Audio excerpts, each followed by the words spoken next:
Welcome to the Wed Pro Podcast, the show for wedding professionals and business owners. Each month, we bring you top industry experts, business chat, and hints and tips to grow your business. I'm Katie. And I'm Roxy. Welcome to the Wed Pro Podcast.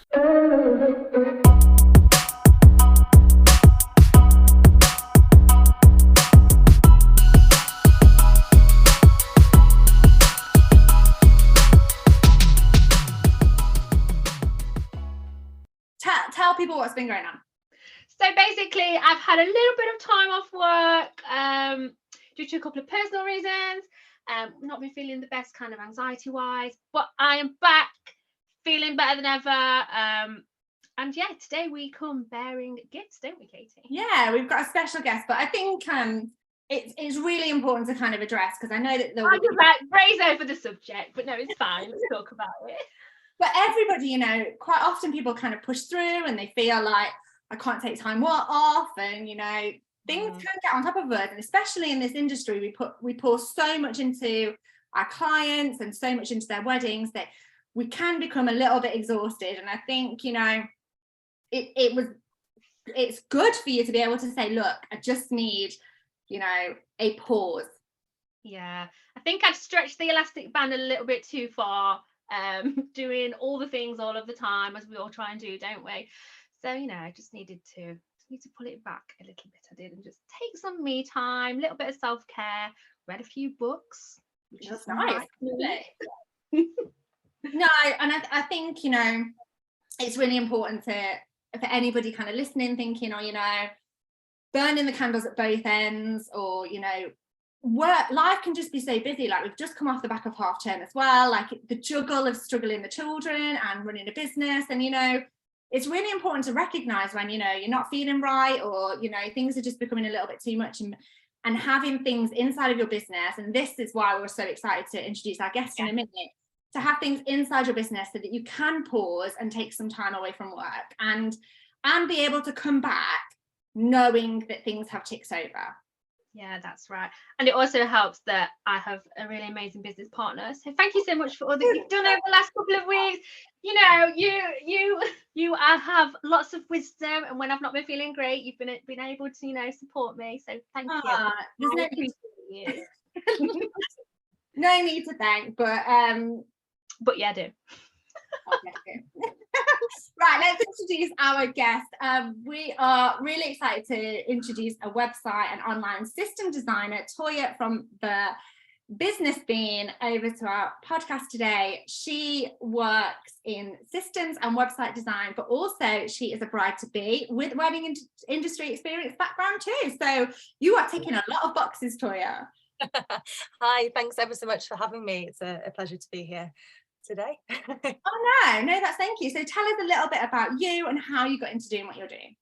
Oh, well, it's quite ironic that I'm here today off the back of you having some time off, Roxy.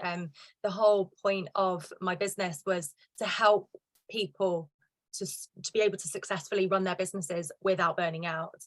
I've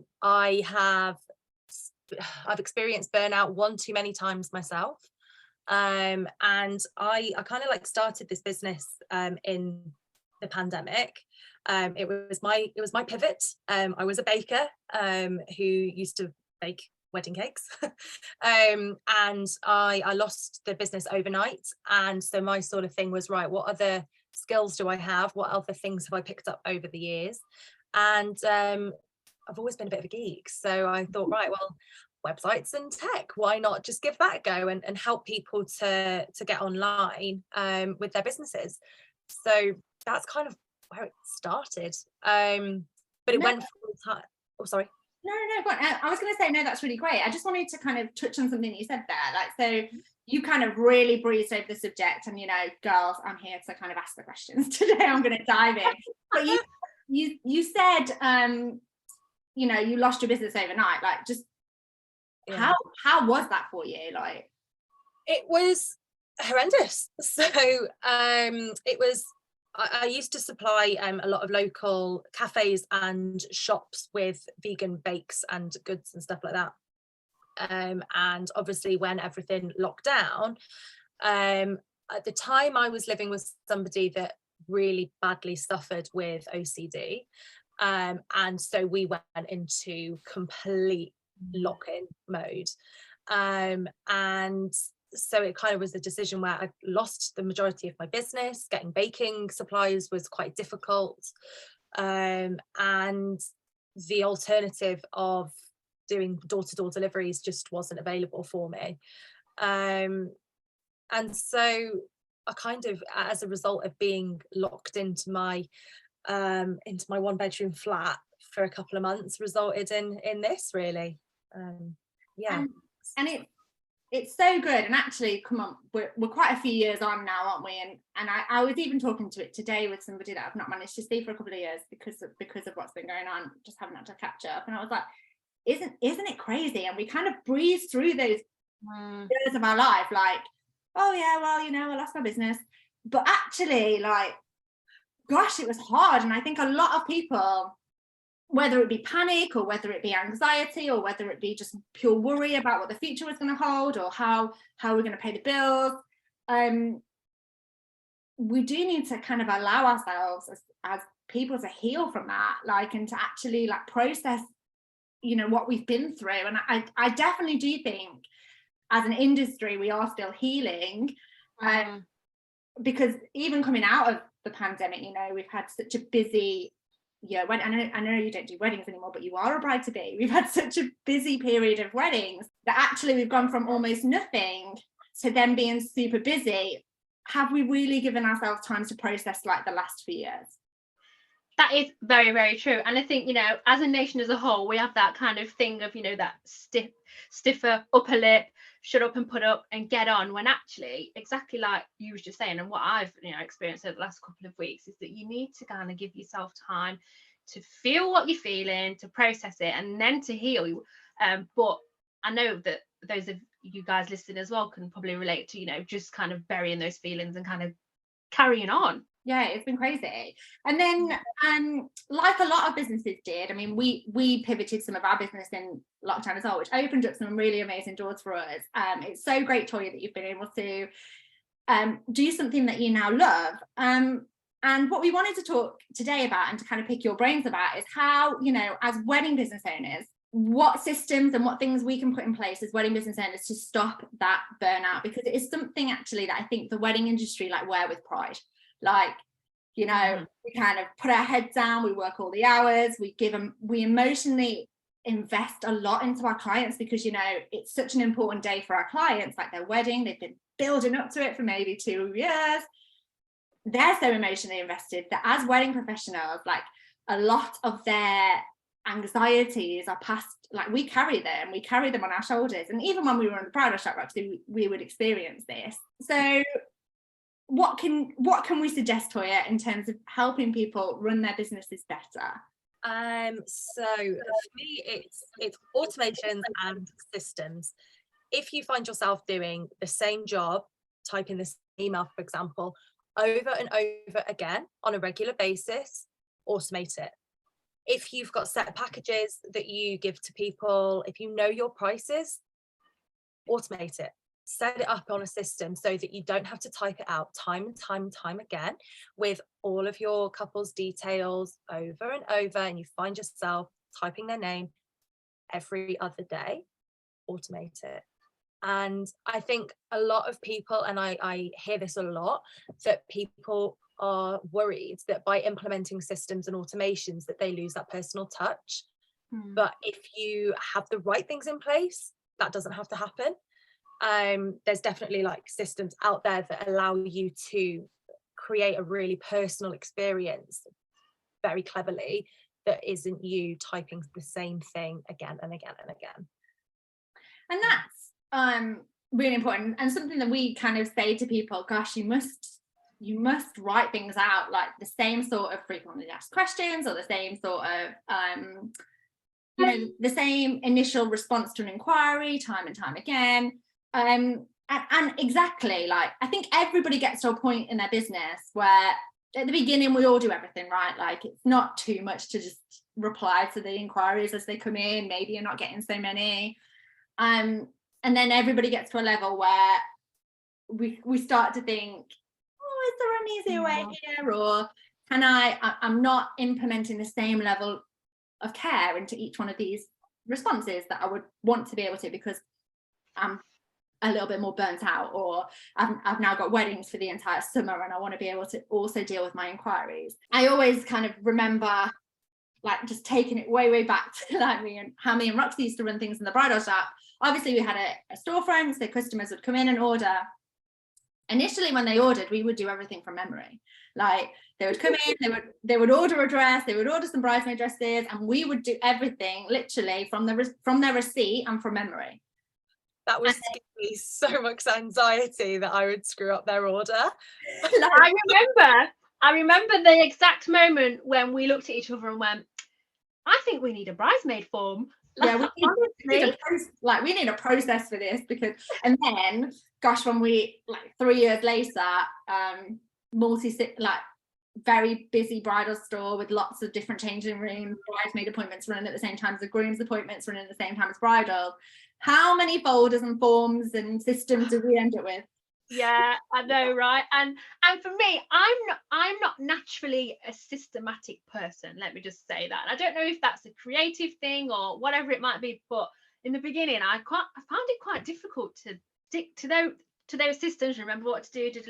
But it is so important, to avoid that burnout, to avoid the overwhelm, and then things getting on top of you.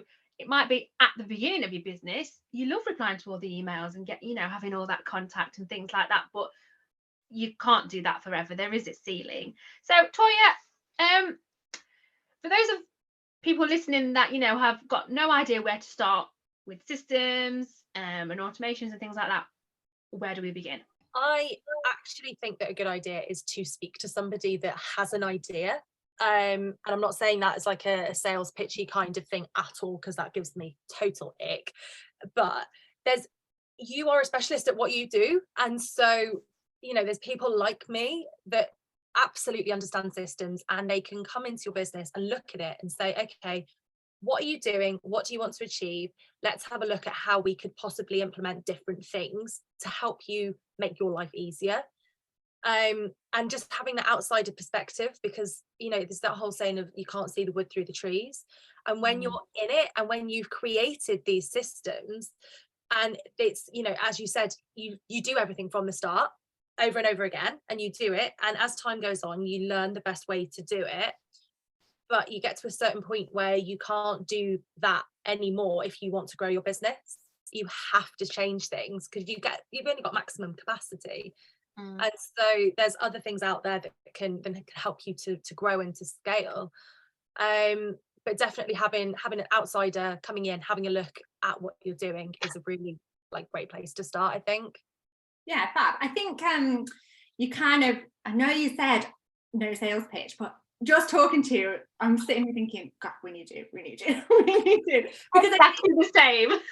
Yeah, exactly like you don't, what you said about the wood for the tree, it's like you don't know what you don't know, like absolutely.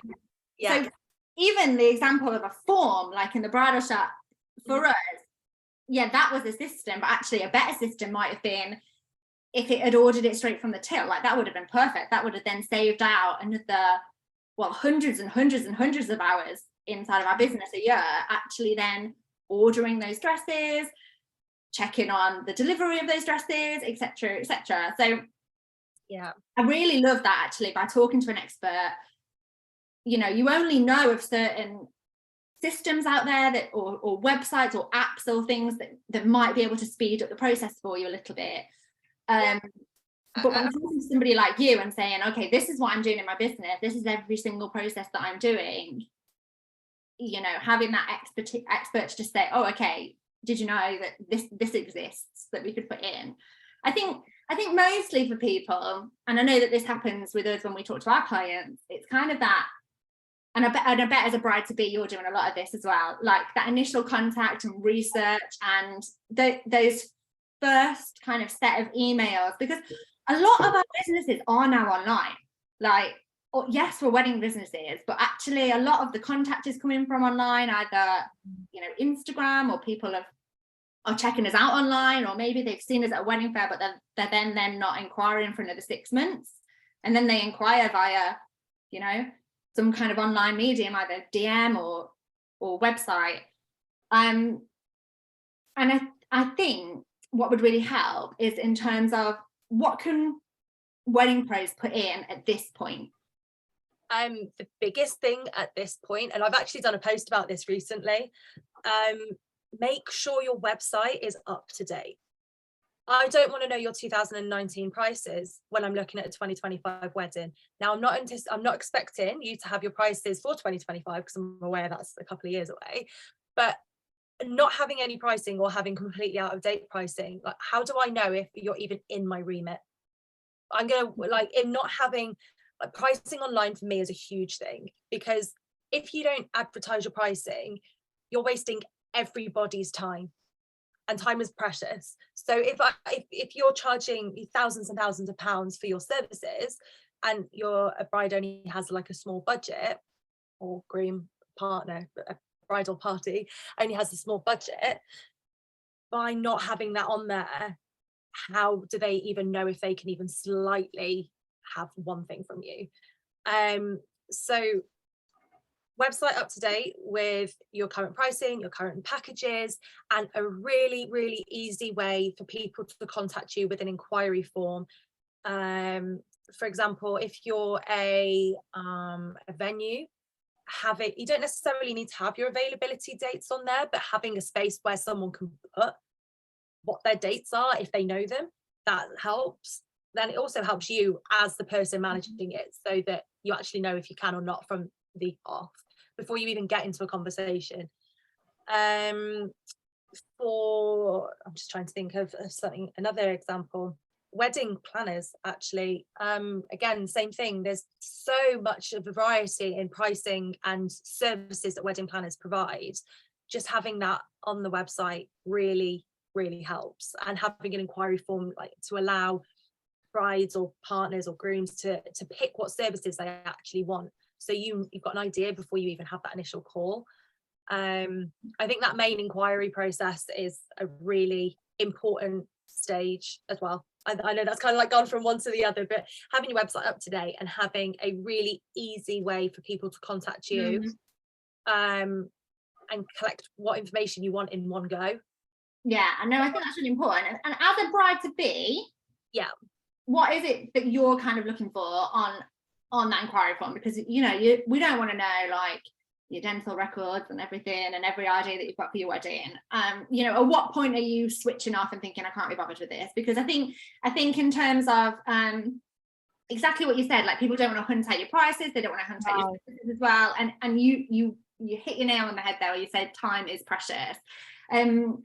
You know, we've seen all varieties of inquiry forms, haven't we, Roxy, in kind of our time when we're looking over websites and we're doing marketing audits with people. What kind of, let's look at it from two angles. Like, as a bride to be, like, what's the point where you're like, and as a wedding pro, what do we need? Okay, so from a bride perspective, I don't want to have to fill out like a load of information. Now, there's a really fine line between getting the right amount of information and asking for too much, because if a form is the size of a full screen A4, nobody's going to sit and do that with no idea if you're actually going to be able to work together. So I think the initial contact form, the best way to do this is to have an initial contact with like a little bit of information. So your name, your partner's name, I think is always nice as well, so they know you can talk to both of you. Date, it depends on like what service you're providing, but a date and maybe a rough number of guests if you know at that stage as well. And just a bit of an idea. So an open message box is always really good to allow the bride to write any messages if they've got any further inquiries in that section. And then from a supplier's perspective, I think once you've got that initial contact and you've got a little bit of information about the person, if you can then say, yeah, okay, cool, I'm free, let's go ahead, we can work together, you can then send them a more in-depth form with all of the rest of the information that you require from them once you know that you're actually free on that date or available to work with them.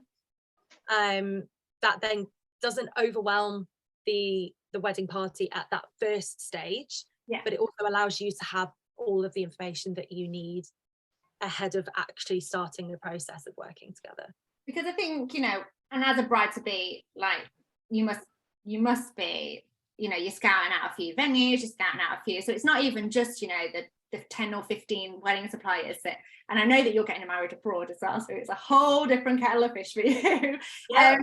But it's not just the 10 to 15 wedding suppliers that make up a wedding. You're actually looking at like maybe 2 or 3 photographers, 2 or 3 venues at a time. So that's why I kind of asked the question in terms of from your point of view, because I think quite often wedding suppliers can kind of forget like actually how much organization goes in from a bride's point of view or a couple's point of view, like whoever's person taking on charge, kind of making those initial inquiries, and whatever we can do to make it kind of easier for people to book you, like that's, you know, already starting that relationship on a good and organized front. Like couples quite often, it's not price, is it? They actually want to know like you're organized, you're good at your job, you're, you know. Yeah. And I bet you're looking at it from a whole different point of view. Oh, completely. I did a whole post on Instagram the other day about how some beautiful stunning venues completely were written off based on their websites, because they were stunning, but I don't even know how many you can, like how much accommodation you've got, how many people can you sleep, because on 3 different pages you've told me 3 different things. That's not very good. It's not, honestly. I've got horror stories which I'd love to share, but I won't, because I'm not I bet that's the podcast extra. Yeah. I bet it's quite common, because I think, as you know, how often do we actually look from our website from start to finish? I bet quite often we think, oh, you know, that's a bit outdated, I'll go and change that lead magnet, or that's a bit outdated, I'll go in. And even I found something in a blog the other day that had some old pricing on, and I was like, oh no, and actually that blog's attached to a funnel and I need to go and change the price in the funnel. But that only came to me like I caught it on the off chance. You know, how often do we actually sit and audit our website from start to finish and make sure that everything is up to date? And if you're not doing that, how often do you recommend that people do that for you? I think if you know that your services are changing, especially in the wedding industry, when a lot of people change their pricing either every season or every year, it needs to be up to date according to that. And also photos on websites, especially if you're a wedding supplier, you see so many couples get married, and if you're not a photographer, try and find out from the couple that you're dealing with who the photographer is, so that you can get their photos, use them on your website, and keep your portfolio up to date. Because again, trends that were in 2018, 2019, I know you guys will all know this, they're not going to be in now. So if I'm looking at something that looks really outdated, is that gonna scream to me, oh, these guys are so on it, I really want to work with them, they're going to see exactly my vision for my wedding in 2 years time? Or are they stuck back in trends of the past? So yeah, getting photographers' details is like a really nice tip. It's so true about, you know, keeping your website updated and getting that right information on your forms. It's going to save lots of time in the long run, isn't it? Because if your website's up to date and your images are up to date and your prices are up to date, then when those inquiries come in, they're going to be relevant, and rather than actually, they might think if they see the wrong price and you actually charge this much, then you know that's going to stop them booking with you anyway. So you know it saves a lot of time. It's a mindset thing, isn't it? Like I think a lot of wedding professionals really struggle to put their price in front of center, because they think, you know, we're going to eradicate so many inquiries. Well, you know, unless you have got no idea of your pricing and you're just going to work for anything for anybody, you know, you don't want to work with everybody. Like I had this same conversation the other day. I know she won't mind me talking about it. She's actually a wedding stationer, and we were talking about pricing, and she was nervous about putting her prices on as well, because obviously at the moment on TikTok there is so many trends about DIY and wedding stationery and how you can print for cheap.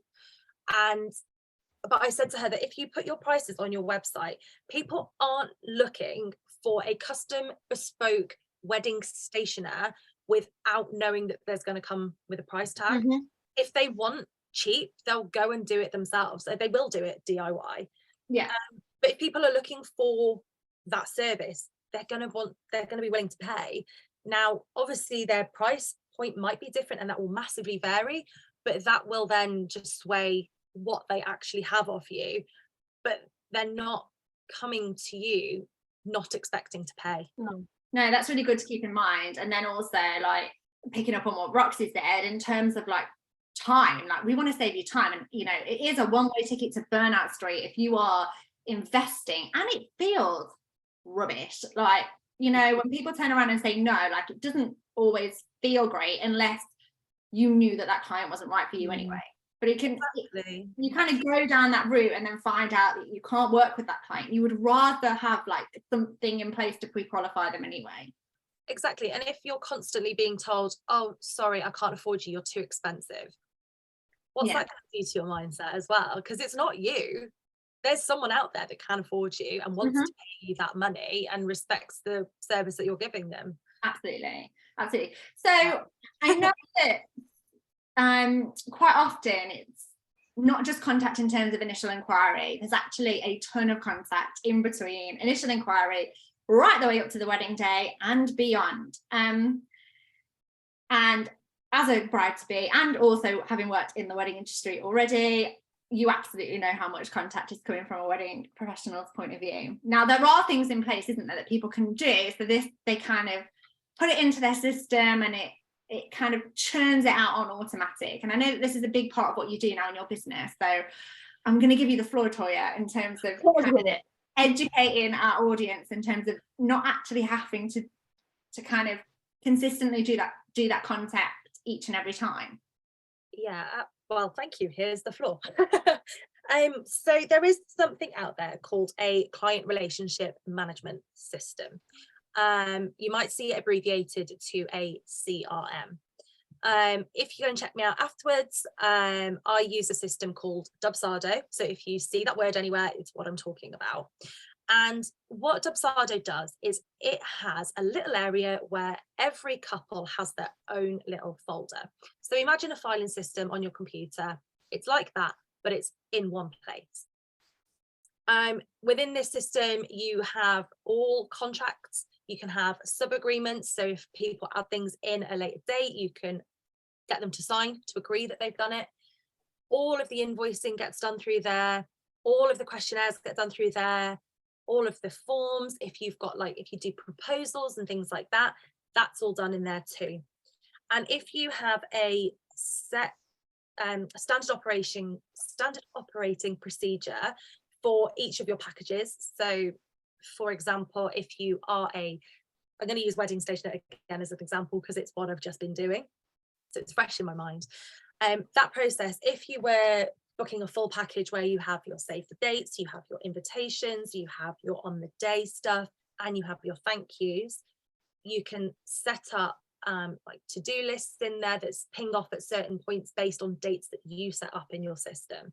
So you can set up reminders, little projects, and the system, if you have that standard operating procedure in place, the system can create your invoices, it can create your contracts, it will write your emails, and it will send them for you at the exact points. Or you can ask the system to just give you a nudge and say, is it okay to send this now? And then you can approve it and say, yeah, that's fine, let's go. In that process, what that's doing is it is saving you so much time because you're not having to do it all, the system's doing it for you. Also, side note, circling back to the inquiry form, and when they put their name, their partner's name, and their expected wedding date, they are actually filling out a lot of the details collected in their project as well. So they're filling out their own form, and those details will feed into these emails that I'm talking about now. So they're doing a lot of the legwork for you, but it will save you so much time because, as I said, it's doing it all for you, but also it will stop you forgetting.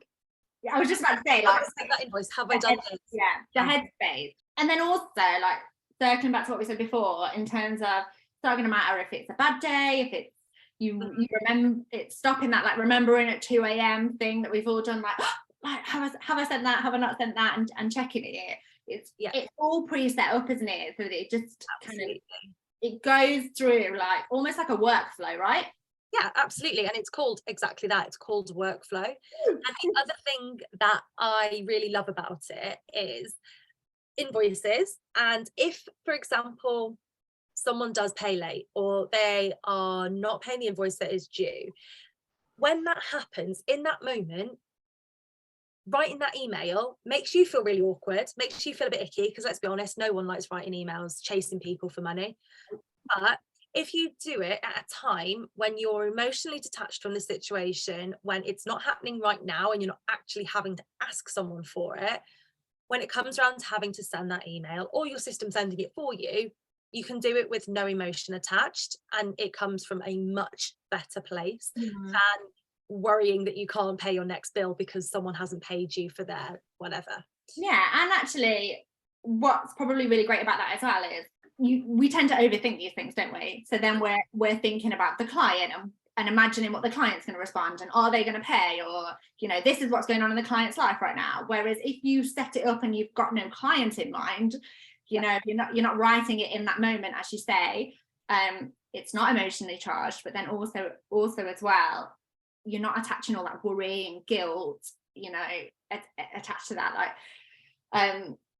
like you said. And it is a part of the job. Like some of the time we do have to chase invoices, and if those invoices don't come in, well, we need to know as wedding professionals like what money's coming in so we can pay our bills, pay our mortgages, etc.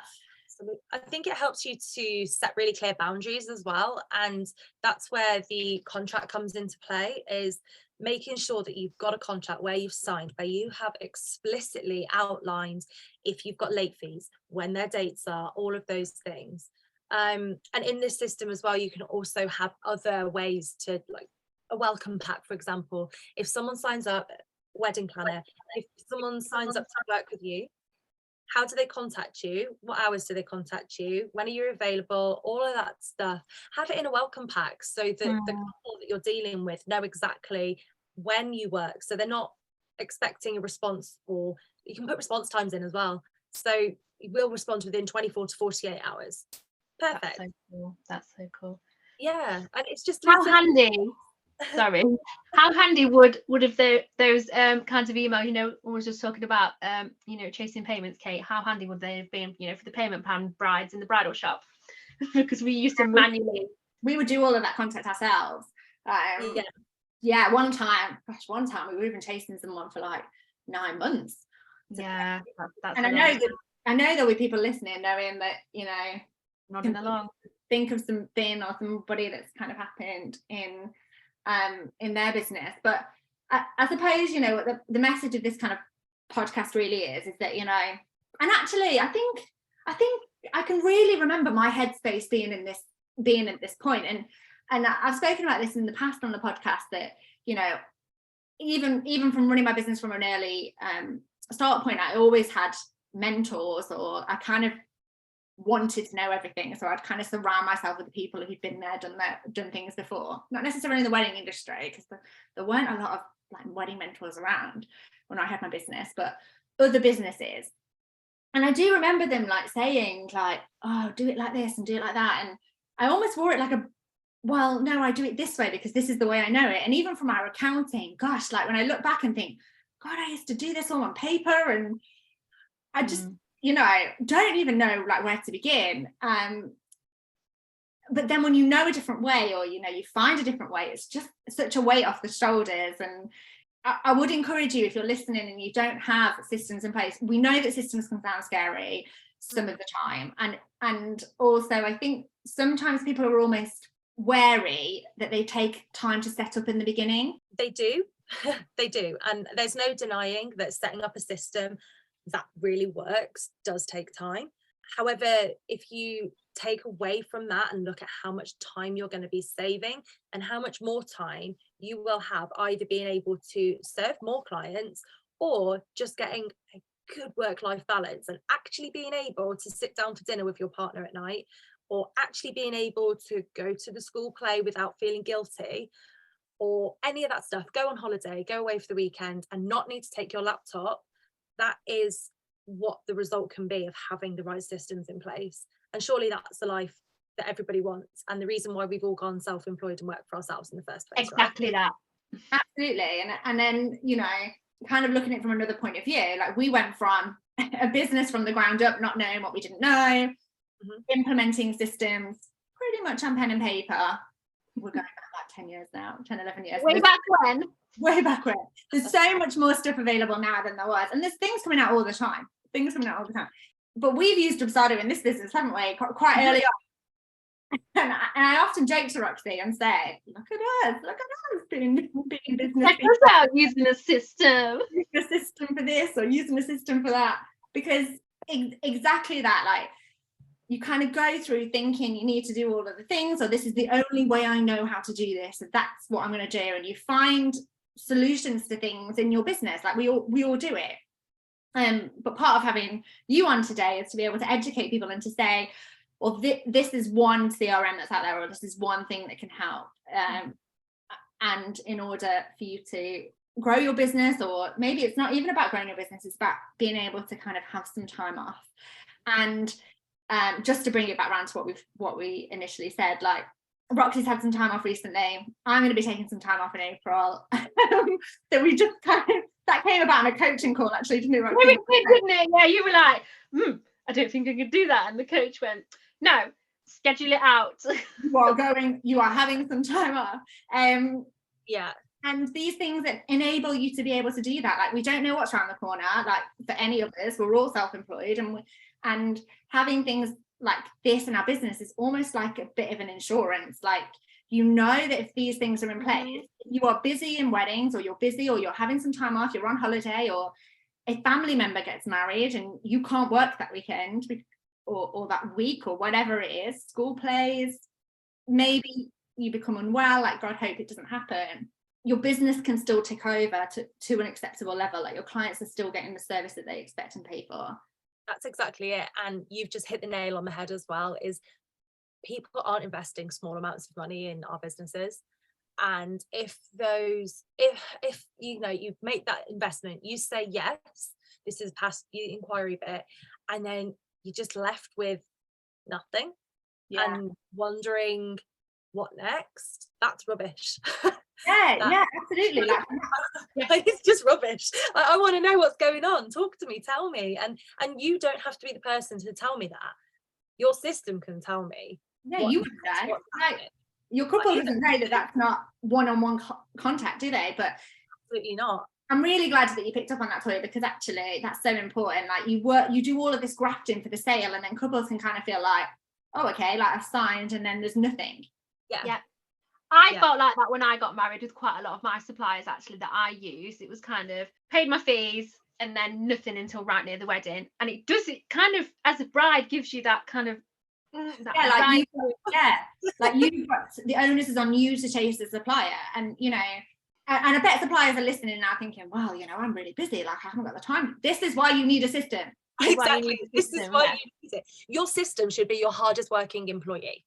And if it's not, it's just an expensive direct debit. I love that we're ending on that, Toya. Thank you so much for your time today. It's been really, really helpful.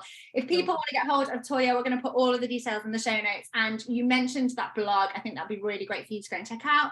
So we'll pop that below. Thank you so much for joining us on this episode, and we will see you on the next one. Bye. Take care. Bye.